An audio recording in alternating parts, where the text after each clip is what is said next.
Hello everyone, welcome to my channel code story with Mike. तो आज हम अपने अरे के प्लेलिस्ट का वीडियो नंबर 74 करने जा रहे हैं।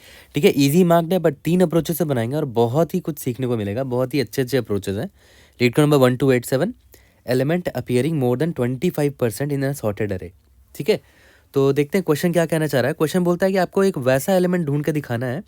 आपका जो अरे है ना, वो सॉर्टेड है नॉन डिक्रीजिंग ऑर्डर में। आपको एक ऐसा एलिमेंट ढूंढ के दिखाना है जो कि मोर देन 25% ऑफ टाइम आ रहा है अपने अरे में। ठीक है, और there is exactly one integer. ये अच्छी बात है कि सिर्फ एक ही इंटीजर है जो कि मोर देन 25% ऑफ टाइम आ रहा है और उसको आपको ढूंढना है। फॉर एग्जाम्पल इसको देख लो, इसका पहले साइज निकाल लेते हैं। एन कितना है देखते हैं। 1 2 3 4 5 6 7 8 9 9 है ना। तो अगर कोई एलिमेंट 9 टाइम्स आ जाता मतलब वो 100% प्रेजेंट है पूरे अरे में। पूरे अरे में सिर्फ वही नंबर है, कोई भी नंबर। अगर कोई नंबर 9/2 टाइम्स आता तो 9 मतलब एन है मेरा जो साइज़ है। अगर कोई नंबर 9/2 टाइम से ज़्यादा बार आ रहा है मतलब वो 50% से ज़्यादा बार आ रहा है। ठीक है, अब 25% के लिए क्या करेंगे, n/4 है ना। मतलब n/4 यानी कि 25%। ये हो गया n/4 इज 25%। तो इसका मतलब क्या हुआ कि हमें बस ये ढूंढना है कि कौन सा ऐसा एलिमेंट है जो कि n/4 से ज़्यादा बार आ रहा है। ठीक है, मतलब उसकी फ्रीक्वेंसी ग्रेटर देन n/4 है। ठीक है, तो अभी within few minutes seconds ही आपके मन में सोल्यूशन आ चुका होगा जो कि हमारा अप्रोच 1 होने वाला है। ठीक है, फ्रीक्वेंसी ही तो काउंट करनी है। तो हम अप्रोच 1 में क्या करेंगे, सिंपली फ्रीक्वेंसी ऑफ एलिमेंट्स ढूंढ लो। एक मैप में फ्रीक्वेंसी स्टोर कर लो और जिसकी फ्रीक्वेंसी ठीक है ग्रेटर देन n/4 हुई वही आपका आंसर होगा। As simple as that. सबसे सिंपल सोल्यूशन यही है। अप्रोच 1 आपका यही होने वाला है। तो इसका टाइम कॉम्प्लेक्सिटी क्या होगा, O ऑफ n, क्योंकि हर एक एलिमेंट के पास आप एक बार जाओगे ही। स्पेस कॉम्प्लेक्सिटी क्या होगा, O ऑफ n, क्योंकि आप मैप में सारे एलिमेंट्स को स्टोर कर रहे हो उनकी फ्रीक्वेंसी स्टोर करने के लिए। ठीक है, तो इस एग्जाम्पल को देखो, मैंने एक मैप ले लिया। ओके, सारे एलिमेंट की फ्रीक्वेंसी स्टोर कर लेते हैं। 1 जो है एक बार आया है, 2 जो है वो 2 बार आया है, 6 जो है वो 4 बार आया है, 7 एक बार आया है, 10 एक बार आया है। ठीक है, तो n बाई फ्रीक्वेंसी क्या है, n/4 से ज़्यादा होनी चाहिए। तो n मेरा कितना है, 2 3 4 3 7 8 9। ठीक है, 9 है ना। ठीक है, अब देखो 9/4 कितना हुआ, 2। तो 2 टाइम से ज़्यादा बार कौन सा एलिमेंट है जो आ रहा है, वो है 6। दैट इज़ वाई इसका आउटपुट है 6 है। वो n/4 टाइम से ज़्यादा बार आ रहा है, यानी कि 25% से ज़्यादा बार आ रहा है। ठीक है, देखो यहाँ पर फ्रीक्वेंसी मैंने मैप में स्टोर कर लिया था। तो ये मेरा अप्रोच 1 है, काफ़ी सिंपल अप्रोच है। अब आते हैं अपने दूसरे अप्रोच पर। अब देखो अप्रोच 2 पर आते हैं। अप्रोच 2 भी बहुत सिंपल है और अप्रोच 2 पता है किस चीज़ का फ़ायदा उठा रहा है कि ये अरे ऑलरेडी सॉर्टेड है। तो ऑब्वियस सी बात है जो एलिमेंट सेम है वो एक दूसरे से चिपक कर होंगे। जैसे ये देखो 6 6 6 6 सब आजू बाजू ही होंगे क्योंकि ऑब्वियस सी बात है सेम एलिमेंट है वो और सॉर्टेड है। ये 2 2 सेम है तो देख लो आजू बाजू एडजेसेंट ही अपीयर होंगे वो। ठीक है, तो पहले तो हम ये निकाल लेते हैं कि कोई एलिमेंट की फ्रीक्वेंसी कितनी होनी चाहिए। ठीक है, यानी कि n/4 है ना। 25% है तो n/4, इससे अगर ज़्यादा बार कोई आ रहा है तो वो वही मेरा आंसर होना चाहिए। तो 9/4 कितना हुआ, 2 हो गया। यानी कि कोई भी ऐसा एलिमेंट जो 2 बार से ज़्यादा बार आया हो वही मेरा आंसर होगा और एक ही एलिमेंट होगा वैसा। ठीक है, अब देखते हैं यहाँ पर। देखो यहाँ पर मैं खड़ा हूँ आई पर। ठीक है, अगर ये 1 2 बार से ज़्यादा बार आता है, ठीक है, तो एक बार तो ये यहाँ पर आएगा और बगल में एक बार और आएगा और उसके बाद एक बार और आ जाएगा। यानी कि इंडेक्स नंबर 2 तक 1 1 1 ही होता। अगर ये 1 2 बार से ज़्यादा बार आता तो इंडेक्स नंबर 2 तक होता। ठीक है, तो आप एक चीज़ ध्यान दो, मैं बस इतना चेक कर लूँगा कि अगर अरे आई जो है वो बराबर निकला अरे ऑफ आई प्लस, देखो फ्रिक्वेंसी की जो वैल्यू है क्या है, 2 है, आई प्लस 2। ठीक है, अरे ऑफ आई देखो तो क्या है, 1 है। क्या ये बराबर है अरे ऑफ आई मेरा अभी क्या है, 0 है, 0 + 2 अरे ऑफ 2। ठीक है, बट अरे ऑफ 2 देखो तो क्या है, अरे ऑफ 2 2 है which is not equal to 2। क्योंकि अगर अरे ऑफ 2 भी 1 होता है ना तो पक्का ये भी 1 ही होता क्योंकि सॉर्टेड है ये, है ना। अब देखो ये 2 बार से ज़्यादा बार आया है ना, तो हम पकड़ लेते हैं कि यही हमारा कल्प्रेट है। बट ऐसा है नहीं, अरे ऑफ आई जो है अरे ऑफ आई प्लस 2 के बराबर नहीं है। मतलब यहाँ पर आगे 1 इतनी बार नहीं आया होगा, 2 बार से ज़्यादा बार नहीं आएगा। ठीक है, बहुत बढ़िया। ओके, अब हम क्या करते हैं, अब आई को आगे ले जाते हैं। ठीक है, आई आगे ले गए, फिर वही चेक करेंगे क्या अरे ऑफ आई जो 2 है वो बराबर है अरे ऑफ आई, आई अभी 1 है ना, 1 + 2 दैट इज़ 3, अरे ऑफ 3 तक। अरे ऑफ 2 में क्या है, 2 है, अरे ऑफ 3 में 6 है। तो बराबर नहीं है, अगर बराबर होता मतलब यहाँ पर भी 2 होता तो देखो ऑब्वियस सी बात है, ये देखो 2 बार से ज़्यादा बार आ गया है ना, तो यही मेरा कैंडिडेट होता, बट ये है नहीं ऐसा, तो कोई बात नहीं, आई आगे बढ़ गया। ठीक है, अब आई यहाँ पर आया, तो यहाँ पर भी आई जो है वो 2 है, और आई अरे ऑफ i+2 यानी कि 2 + 2 अरे ऑफ 4, यहाँ पर ये 6 है, दोनों इक्वल नहीं है, मतलब 2 बार से ज़्यादा बार नहीं आया है ये 2। अब आई यहाँ पर आ गया, अब देखना ध्यान से, अरे ऑफ आई, आई अभी 3 है ना, ठीक है, क्या ये बराबर है अरे ऑफ i+2 यानी कि आई अभी 3 है, 3 + 2 दैट इज़ अरे ऑफ 5 ना। देखते हैं, अरे ऑफ 3 में क्या है, 6 है, अरे ऑफ 5 में भी 6 है। पता है इसका मतलब क्या हुआ कि भाई ये जो है ना 2 बार से ज़्यादा बार आया है, 2 बार तो ठीक था, एक बार और आ गया है ना, क्योंकि देखो अरे आई से लेकर अरे 5, अरे 3 से लेकर अरे 5 तक ये 6 ही है, मतलब ये 2 बार से ज़्यादा बार आ गया, मतलब यही मेरा कैंडिडेट है। मैं उसी वक्त रिटर्न कर दूंगा इस बंदे को, अरे ऑफ आई को उसी वक्त रिटर्न कर दूंगा। तो उसका कोड भी बहुत सिंपल है। सबसे पहले हमें क्या निकालना है कि क्या मेरी फ्रीक्वेंसी है जिससे ज़्यादा बार आया, तो हम पकड़ लेंगे उसे, n/4 बार से ज़्यादा बार आएगा तो पकड़ लेंगे, तो ये मेरी फ्रीक्वेंसी हो गई। अब देखो ध्यान देना, सिंपल सा फॉर लूप होगा, फॉर आई याद है 0 से स्टार्ट हुआ था, आई लेस देन n अभी कर रहा हूँ i++, ठीक है। हम बस याद है यहाँ पर क्या चेक करते थे कि अगर अरे ऑफ आई जो है वो बराबर निकल गया अरे ऑफ आई प्लस, याद करो फ्रीक्वेंसी, याद करो i+2 यहाँ क्यों किया था, क्योंकि फ्रीक्वेंसी की वैल्यू n/4 दैट इज़ 2 थी, है ना, आई प्लस फ्रीक्वेंसी, है ना। अगर इसके बराबर आ गया, इसका मतलब पता है क्या हुआ कि आई से लेकर आई प्लस फ्रीक्वेंसी तक में यही एलिमेंट प्रेजेंट होगा, मतलब 2 बार से नहीं, मतलब n/4 बार से ज़्यादा बार वो अपीयर हो चुका है अपने अरे में, है ना, तो वही मेरा कैंडिडेट है। मैं सिंपली क्या करूँगा, रिटर्न कर दूंगा, यही है वो कल्प्रिट, यही है वो कैंडिडेट जो फ्रीक्वेंसी से ज़्यादा बार आया है, n/4 से ज़्यादा बार आया है। ठीक है, काफ़ी सिंपल है। लेकिन आप एक चीज़ ध्यान दो, क्या आई को यहाँ पर देखो आई लेस देन एन है, क्या आई को लेस देन एन तक ले जाने की ज़रूरत है, नहीं।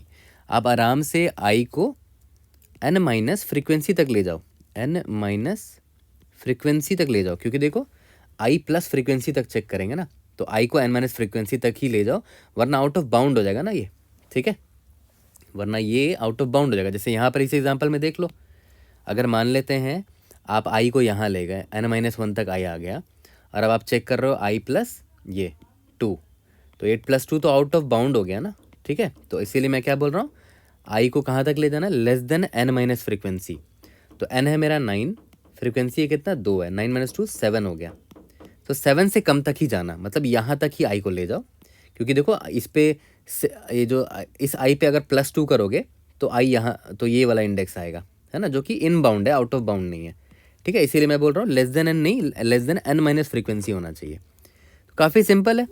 और अगर यहाँ पर ये कल्प्रिट नहीं पकड़ाता है तो कोई भी एलिमेंट नहीं रहा होगा जो कि फ्रीक्वेंसी से ज़्यादा बार आया होगा, n/4 से ज़्यादा बार आया होगा, तो -1 लास्ट में रिटर्न कर देना, ठीक है। तो ये हमारा अप्रोच 4 हो गया, मुझे काफ़ी अप्रोच 2 हो गया, काफ़ी अच्छा अप्रोच लगा मुझे ये वाला। अब आते हैं सबसे अच्छा अप्रोच, जो जो मेरे मन में एकदम स्टार्टिंग में ही आ गया था। पता है क्यों आया था, क्योंकि यहाँ क्लियर कट बोल दिया है कि भाई आपका अरे सॉर्टेड है, तो भाई अरे सॉर्टेड है तो बाइनरी सर्च क्यों नहीं सोच रहे हो, अरे सॉर्टेड है तो बाइनरी सर्च सोचो। तो सिंपली आते हैं और अपने बाइनरी सर्च से इसको सॉल्व करते हैं। तो देखो अप्रोच 3 पर आते हैं। बाइनरी सर्च क्यों किसी के मन में आएगा, क्योंकि अरे सॉर्टेड है, ठीक है, और आपको एक एलिमेंट का फ्रीक्वेंसी ही निकालना है, ठीक है। तो आप खुद सोचो कि कोई भी एलिमेंट पकड़ के चलो, मान के चलते हैं आपने 1 को पकड़ा, ठीक है, तो ये 1 का स्टार्टिंग इंडेक्स है, राइट। अब राइट मोस्ट हमें ये पता करना है कि राइट मोस्ट और कहाँ पर 1 आया है। अभी तो राइट मोस्ट में 1 कहीं आया ही नहीं है, 1 यहीं पर सिर्फ आया है, तो 1 सिर्फ एक ही बार आया है, ठीक है। अब आते हैं यहाँ 2 के पास। 2 देखो अभी यहाँ पर आया इंडेक्स नंबर 1 पर, मतलब इसका लेफ्ट पोजीशन 1 है, और right most position binary search से ढूंढ लेंगे कि कहाँ पर आया ये, मतलब इतने पार्ट में बाइनरी सर्च लगा लेंगे और देख लेंगे 2 का लास्ट पोजीशन कहाँ पर है। तो 2 का लास्ट पोजीशन मैं देख पा रहा हूँ, वो इंडेक्स नंबर 2 है ना। तो देखते हैं लेफ्ट से राइट कितना बार आया है, मतलब ये राइट माइनस लेफ्ट +1 यानी कि 2 बार आया है ये, है ना, 2 - 1 + 1 यानी कि ये जो 2 है वो 2 बार आया है, ठीक है। अब देखो सिंस ये 2 जो है राइट मोस्ट कहाँ पर आया, इंडेक्स नंबर यहाँ 2 पर आया है ना। ठीक है, अब नेक्स्ट सिंस इस ये कितनी बार आया देखो तो 2 ही बार आया है, which is not greater than n/4। Okay, तो ये हमारा कैंडिडेट नहीं है। तो आई को हम अब नेक्स्ट कहाँ मूव करेंगे, 2 लास्ट टाइम कहाँ पर आया था, इंडेक्स नंबर 2 पर आया था ना, तो उससे जस्ट एक आगे बढ़ा देंगे, आई को यहाँ ले आएंगे। ठीक है, क्योंकि 2 मेरा कैंडिडेट है ही नहीं, तो इसको देख लिया, इसको देख लिया। अब 6 पर आते हैं। ठीक है, 6 का लेफ्ट इंडेक्स कौन सा है, लेफ्ट मोस्ट इंडेक्स 3 पर है। 6 अभी 3 पर मिला है ना हमें। राइट मोस्ट इंडेक्स निकाल लेंगे, बाइनरी सर्च लगा लेंगे यहाँ पर, है ना। बाइनरी सर्च लगा लेंगे तो राइट मोस्ट इंडेक्स मिल जाएगा 4 5 6 7 8। राइट मोस्ट इंडेक्स ये मिल गया मुझे, है ना, 6 आ गया। तो देख लेते कितनी बार आया होगा, right minus left plus 1, 6 minus 3 plus 1 कितना हो गया, 3 होगा, which is greater then n/4। तो यही मेरा कैंडिडेट होगा, है ना। तो देख रहे हो कितना सिंपल हमने दिमाग लगाया। हमने क्या किया कि भाई हर एक एलिमेंट पर जा रहे हैं, है ना, और वो उसका पहला अकरेंस है ना, उस एलिमेंट का पहला अकरेंस है और उसका लास्ट अकरेंस बाइनरी सर्च से निकाल ले रहे हैं, है ना। तो बाइनरी सर्च में log ऑफ n लगेगा और हर एक एलिमेंट पर जा रहे हैं फिर बाइनरी सर्च लगा रहे हैं ना, तो n इंटू लॉग एन हो जाएगा। ठीक है, टाइम कॉम्प्लेक्सिटी। ये तो काफ़ी सिंपल है। और किसी भी एलिमेंट का right most index binary search से निकालना बहुत आसान है, वो तो आपको ऑलरेडी आता ही होगा। ठीक है, नहीं भी आता होगा तो आगे भी कोड करेंगे तो क्लियर हो जाएगा। ठीक है, बट इसमें देख लो time complexity n log n हो चुका है, which is not very good, है ना, which is not very good. तो इसको और बेहतर कैसे कर सकते हैं, इस बाइनरी सर्च को और बढ़िया कैसे कर सकते हैं, वो मैं अभी आपको दिखाना चाहता हूँ। मुझे बहुत पसंद आया वो अप्रोच। तो देखो यहाँ पर अगर आप ध्यान दोगे अप्रोच 3 में प्रॉब्लम क्या है ना, कि आप हर एक एलिमेंट के पास जा रहे हो फिर बाइनरी सर्च लगा रहे हो, तो n log n इसीलिए टाइम कॉम्प्लेक्सिटी हो गया। बट मैं आपको बोल रहा हूँ ना कि आपको हर एक एलिमेंट के पास जाने की ज़रूरत नहीं है। और वो क्यों, वो आपको भी अभी मैं प्रूफ दिखाता हूँ। देखो यहाँ पर देखो, मैंने ये एग्जांपल लिया है, इसका साइज़ 9 है। ठीक है, इसका साइज़ 9 है। अब देखो ध्यान दो, फ्रीक्वेंसी कितने हो जाएगा, 25% n/4, यानी कि 9/4 यानी कि 2, यानी कि कोई भी एलिमेंट अगर 2 बार से ज़्यादा बार आता है ना, तो वो हमारा कल्प्रेट होगा। 2 बार से अगर वो ज़्यादा बार आता है, 2 बार से ज़्यादा बार मतलब 3 बार 4 बार 5 बार, लेकिन मिनिमम कितना है, 3 बार। क्यों 3 बार, क्योंकि वो 2 बार से ज़्यादा है ना। तो 3 बार 4 बार या 5 बार अगर आया, यानी कि 2 से अगर ज़्यादा बार आया तो वो मेरा कैंडिडेट होगा। तो एक चीज़ ध्यान दो, अगर मान के चल, तो ऑब्वियस बात है, देखो अब कौन से एलिमेंट को चुनोगे, कौन से एलिमेंट को चुनोगे कि वो ना मेरा पूरा अरे का रेंज को कवर कर ले। देखो मैं इसको पक्का चुनूंगा, पता है क्यों, क्योंकि अगर ये बंदा मेरा कैंडिडेट होता तो हो सकता है कि वो एक्स एक्स एक्स यहाँ होता, तीनों सेम बार आता, तो ये रेंज मेरा कवर हो जाता। ठीक है, और अगर यहाँ एक्स एक्स नहीं होता तो पक्का यहाँ तो होता। अगर ये कैंडिडेट है तब, अगर मेरा एक्स कैंडिडेट है तो इतना रेंज को वो कवर कर लेता। ठीक है, यहाँ तक क्लियर है। अब देखो ध्यान दो, अगर मान के चलते ये मेरा वो कैंडिडेट नहीं होता, ठीक है, तो मैं दूसरे पेन से ड्रॉ करता हूँ। अगर मेरा कैंडिडेट ये होता तो मान लेते हैं ये वाई है, तो ये अगर 2 बार से ज़्यादा बार आता तो हो सकता है राइट साइड आता वाई वाई वाई, या तो लेफ्ट साइड आता, यहाँ पर नहीं आके इधर आता। ठीक है, तो देखो ये रेंज कवर हो जाता और ये रेंज कवर हो जाता। ठीक है, अगर मान के चलते हैं ये मेरा कैंडिडेट नहीं है, ये होता जेड, तो ये क्या होता, ये 3 यहाँ 3 बार आ जाता वो, अगर वही मेरा कैंडिडेट है जेड जेड, यहाँ अगर इस साइड नहीं आता तो इस साइड आ जाता वो जेड जेड। ठीक है, तो आपने नोटिस किया 3 बार ओवरलैपिंग हो रहा है, एक यहाँ पर, एक यहाँ पर और एक यहाँ पर। और वो कौन कौन सा इंडेक्स है मैं यहाँ लिख रहा हूँ, 0 1 2 इंडेक्स है, ये है मेरा 4 है, और ये मेरा देखो तो 6 है। ठीक है, तो पता है अगर आप सिर्फ इस वाले कैंडिडेट का और इस वाले कैंडिडेट का और इस वाले कैंडिडेट को चेक करोगे कि वो मेरा n/2 4 टाइम से ज़्यादा बार आ रहे हैं कि नहीं, तो आपका काम वही ख़त्म हो जाएगा। आपको सारे एलिमेंट को चेक करने की ज़रूरत नहीं पड़ेगी। ठीक है, और क्यों, और वो भी मैं आपको रीज़न बता दिया, क्योंकि ये बंदा जब अगर कैंडिडेट होता तो वो मेरा इस रेंज को और इस रेंज को कवर कर लेता। ठीक है, तो मेरा ये रेंज कवर हो गया। अगर ये बंदा कैंडिडेट होता इंडेक्स नंबर 4 वाला, तो मेरा इस रेंज को कवर करता और इस रेंज को कवर करता, तब भी मेरा अरे देखो कवर हो रहा है। और ये बंदा अगर कैंडिडेट होगा तो इसको कवर कर लेगा। तो आप देख रहे हो इन 3 पोजीशन वाले इंडेक्स एलिमेंट को अगर मैं चेक करूँ तो मेरा पूरा का पूरा अरे कवर हो जा रहा है, पूरा का पूरा अरे कवर हो जा रहा है। ठीक है, सारे एलिमेंट को चेक करने की जरूरत ही नहीं है। तो आप देखो ध्यान दो, ये जो इंडेक्स है 2 वो कैसे आया होगा, n/4 से आया होगा, है ना। 9/4 क्या होता है, 2 होता है। तो n/4 वाले एलिमेंट को मैं चेक करूँगा, और ये वाला देखो तो क्या है, n/2 है ये, है ना। 9/2 कितना आएगा, 4 आएगा। और ये वाला इंडेक्स जो है 3 इंटू n/4 आएगा। अब कोई दूसरा एग्जाम्पल ले लो, वहाँ पर भी देखना 3 इंटू n/2 से आएगा, n/4 से आ जाएगा। 3 इंटू n/4 कितना है, 9/4 यानी कि 2, 6। देखो ना यहाँ पर इंडेक्स 6 है। तो हमें बस यही 3 इंडेक्स को चेक करना पड़ेगा, क्योंकि इन 3 इंडेक्स को पकड़ के अगर मैं चेक करूँ ना तो मुझे आंसर मिल जाएगा, क्योंकि ये 3 ही इंडेक्स मेरे सारे पूरे अरे को कवर कर दे रहे हैं। इनका जो रेंज है, चाहे वो लेफ्ट साइड में रिपीट हो या राइट साइड में रिपीट हो। इसको देखो, ये लेफ्ट साइड में अगर रिपीट हो या राइट साइड में रिपीट हो, इसको देखो, ये लेफ्ट साइड में अगर रिपीट हो या राइट साइड रिपीट हो, पूरा का पूरा अरे कवर हो जा रहा है। दैट्स वाई ये 3 पोजीशन हमारे लिए बेस्ट पोजीशन है पकड़ने के लिए कि कौन सा वो कल्प्रिट है। ठीक है, तो मैं कुछ नहीं करूँगा, मैं बस यही 3 एलिमेंट को पकड़ूंगा। पहला एलिमेंट कौन सा है, पहला एलिमेंट है nums of n/2, sorry n/4 था। ठीक है, उसके बाद नम्स ऑफ n/2 है। उसके बाद एक और कौन सा एलिमेंट है, नम्स ऑफ 3n/4 है। यही 3 एलिमेंट है मेरा, है ना, यही 3 कैंडिडेट्स हैं। इन तीनों में से ही कोई मेरा आंसर होगा।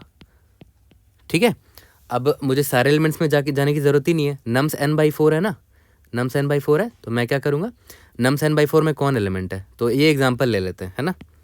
इसी एग्जाम्पल को यहाँ पर रन कर लेते हैं,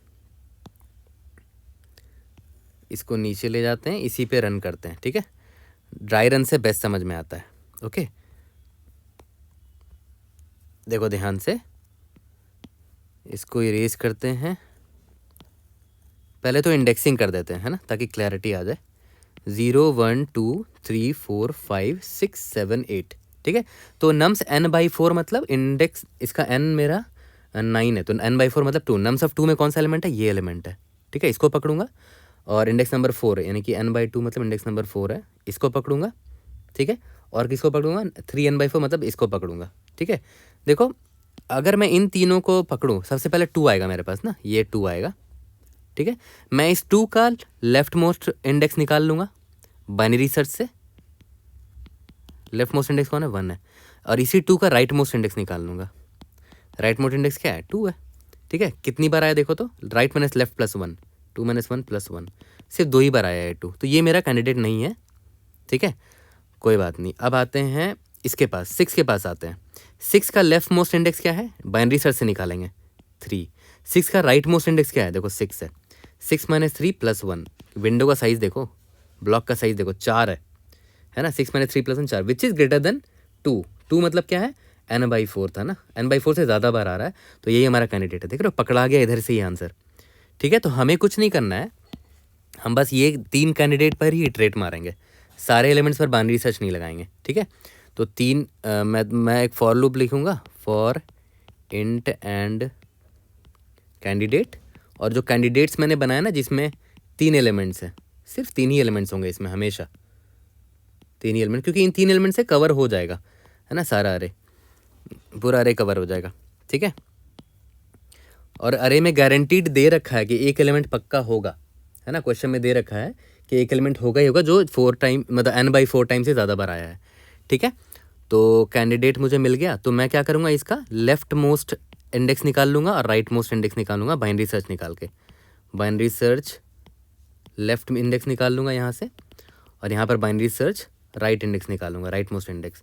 फिर यहाँ पर देख लूँगा कि राइट माइनस लेफ्ट प्लस 1, ठीक है, अगर ये ग्रेटर देन n/4 हो गया, मतलब इतनी n/4 बार से ज़्यादा बार आया है ये, है ना, तो मैं रिटर्न कर दूंगा कि यही कैंडिडेट मेरा आंसर है। यहाँ तक क्लियर है, और बाहर रिटर्न -1 कर देंगे, क्योंकि आंसर हमें यहाँ मिल ही जाएगा। ओके, काफ़ी अच्छा अप्रोच था। और नॉर्मल बाइनरी सर्च जो n log n दे रहा था, इस बार देखो, इस बार नॉर्मल यहाँ पर बाइनरी सर्च यहाँ पर log n तो लगेगा ही लगेगा, लेकिन बाहर देखो ये सिर्फ 3 बार ही चलेगा, तो 3 टाइम्स चलेगा कौन, binary search, log of n, तो टाइम कॉम्प्लेक्सिटी एक अप्रॉक्सीमेटली हो जाएगा log of n। यहाँ तक क्लियर है। तो और हाँ, एक चीज़ ध्यान दो, ये जो है लेफ्ट मोस्ट इंडेक्स निकालना किसी एलिमेंट का या राइट मोस्ट इंडेक्स निकालना किसी एलिमेंट का, बहुत इजी बाइनरी सर्च के थ्रू, वो भी मैं आपको अभी करके दिखा देता हूँ। जल्दी से कोड करते हैं तीनों अप्रोचेस से और इसको फिनिश करते हैं। तो चलो इसका कोड करते हैं। आते हैं सबसे पहले अप्रोच पर। पहले अप्रोच में मैंने क्या बोला था कि सिंपल फ्रीक्वेंसी स्टोर कर लो सारे नंबर का, है ना। तो सबसे पहले साइज़ निकाल लिया और एक मैप बना लिया जिसमें फ्रीक्वेंसी स्टोर करेंगे। और फ्रीक्वेंसी कितनी होनी चाहिए, 25% से ज़्यादा होना चाहिए, यानी कि n/4 से ज़्यादा होना चाहिए। ठीक है, for int and num in ARR।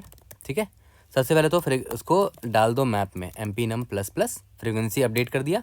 और अगर MP of num is greater than frequency हो गया, ठीक है, तो रिटर्न नम कर दो। और अगर ऐसा नहीं होता लास्ट में रिटर्न -1 कर दो। जबकि ऐसा होगा नहीं, क्वेश्चन में बोल रखा है कि एक एलिमेंट होगा ही होगा जिसकी फ्रीक्वेंसी n/4 से ज़्यादा होगी। ठीक है, ये हमारा पहला अप्रोच हो गया। अब आते हैं अपने दूसरे अप्रोच पर। ठीक है, तो हमारा दूसरा अप्रोच आपको याद होगा, मैंने क्या बोला था कि सिंपल अरे जब सॉर्टेड है ही तो उसका फ़ायदा उठाते हैं ना। ठीक है, जैसे int n is equal to ARR.size, पहले तो फ्रीक्वेंसी निकाल लेते हैं, n/4 टाइम से ज़्यादा बार आना चाहिए।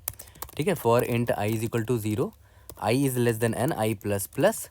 और मैंने क्या बोला था कि अगर ये अरे ऑफ i यही मेरा वो कैंडिडेट निकला तो वो पक्का अरे ऑफ i प्लस फ्रीक्वेंसी तक होगा। ठीक है, तो यही मेरा कैंडिडेट होगा, रिटर्न ARR ऑफ i कर दिया। ठीक है, लास्ट में रिटर्न -1 कर दो। लेकिन यहाँ पर ध्यान दो, i प्लस फ्रीक्वेंसी एक्सेस कर रहे हैं हम लोग, है ना, तो n माइनस फ्रीक्वेंसी तक ही i को ले जा सकते हैं, वरना आउट ऑफ बाउंड हो जाएगा। सबमिट करके देखते हैं, ये भी पास हो जाना चाहिए। उसके बाद हम लोग अपने सबसे बढ़िया अप्रोच पे आएंगे, जो कि है लॉग एन अप्रोच, है ना, बाय यूजिंग बाइनरी सर्च। तो ये भी काफ़ी सिंपल है अगर देखा जाए तो। जल्दी से इसको क्लियर करते हैं और बाइनरी सर्च वाले अप्रोच पर आते हैं। सबसे पहले निकाल लेते हैं int n is equal to ARR.size, क्या फ्रीक्वेंसी है, n/4 टाइम से ज़्यादा अगर आए तो वो हमारा होगा कल्प्रेट। तो सबसे पहले देख लेते हैं कौन कौन से हैं कैंडिडेट्स हमारे पास। ठीक है, तो ARR ऑफ n/4 वाला बंदा, ARR ऑफ n/2 वाला बंदा और ARR ऑफ 3 इंटू n/4 वाला बंदा, यही 3 कैंडिडेट्स हैं हमारे पास। ठीक है, इंट एंड कैंडिडेट, इसी 3 एलिमेंट को देखेंगे।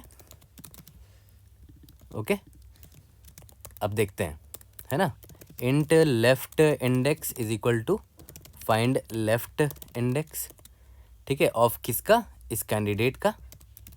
ठीक है, 0 से n-1 है, अरे मेरा ये है। इंट राइट इंडेक्स निकाल लेना इसी तरह, find right index using binary search, 0 से लेकर n-1 में ARR।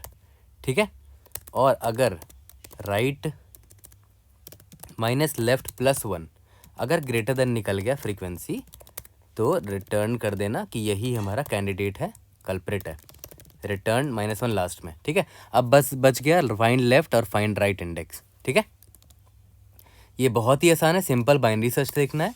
पहले लिखते हैं कि लेफ्ट मोस्ट इंडेक्स कैसे निकालेंगे। इंट कैंडिडेट है, इंट लेफ्ट इंडेक्स है, इंट राइट इंडेक्स है, और vector of int and ARR है। ठीक है, सबसे पहले तो रिजल्ट में स्टोर कर लेते हैं, result index is equal to -1। ठीक है, अब अपना बाइनरी सर्च स्टार्ट करते हैं, एकदम बेसिक बाइनरी सर्च है। L less than equal to R, mid निकाला L plus R minus L/2। ठीक है, अब देखो ध्यान दो, अगर मेरा array of mid is equal to जो मेरा कैंडिडेट है, टारगेट है, उसके बराबर निकल गया, तो हो सकता है कि यही मेरा लेफ्ट मोस्ट इंडेक्स हो, है ना, रिजल्ट इंडेक्स हो। ठीक है, तो मिड को स्टोर कर दिया रिजल्ट इंडेक्स में। लेकिन सिंस मुझे लेफ्ट मोस्ट इंडेक्स ढूंढना है तो मैं लेफ्ट जाके और ट्राई मारूंगा। तो लेफ्ट कैसे जाते थे, R is equal to mid -1 करते थे। ठीक है, else if ARR of mid, अगर ARR ऑफ मिड जो है वो लेस देन है मेरे टारगेट से, तो ऑब्वियस सी बात है हमें राइट जाना पड़ेगा अपने टारगेट को ढूंढने के लिए। टारगेट नहीं, कैंडिडेट नाम है ना, तो हम राइट जाएंगे। राइट कैसे जाते थे याद है, L is equal to mid plus 1 से। और अगर एल्स में क्या होगा, अरे मिड जो है वो मेरा ग्रेटर देन है कैंडिडेट से, मतलब कैंडिडेट मेरा लेफ्ट साइड होगा। लेफ्ट कैसे जाता था, R is equal to mid -1। Okay, और लास्ट में हमें कुछ नहीं करना है, रिटर्न रिजल्ट इंडेक्स कर देना है। ठीक है, ये हो गया मेरा find left index. Similarly find right index भी बिल्कुल ऐसे ही निकालेंगे, यहाँ पर लेफ्ट चले जाते थे और वहाँ पर राइट चले जाएंगे। बस देखो यहाँ पर सेम फंक्शन मैं लिखूँगा, फाइंड यहाँ लेफ्ट नहीं करके राइट इंडेक्स कर देता हूँ। ठीक है, और यहाँ पर देखो अगर अरे मिड कैंडिडेट के बराबर आ जाता है तो रिजल्ट इंडेक्स में मिड तो स्टोर कर दिया कि हो सकता है मेरा पॉसिबल आंसर यही हो। लेकिन मुझे राइट जाना चाहिए ताकि और राइट में मिल जाए मुझे। L is equal to mid plus 1 करते थे राइट जाने के लिए, है ना, गो राइट। और याद करो यहाँ पर हम क्या करते थे, लेफ़्ट चले जाते थे, गो लेफ़्ट। ठीक है, एवरीथिंग इज़ वेरी सिंपल। यहाँ पर जो जो बताया बिल्कुल वही किया है। रन करके देख लेते हैं पहले, एग्जाम्पल टेस्ट केसेस पास हो जाने चाहिए। राइट माइनस लेफ़्ट प्लस 1, यहाँ लेफ़्ट इंडेक्स होगा, राइट इंडेक्स होगा। Let's see, indeed yes, submit करके देखते हैं। Hopefully this should pass all the test cases. कोई भी डाउट होता है raise it in the comment section, I will try to help you out. See you guys in the next video. Thank you.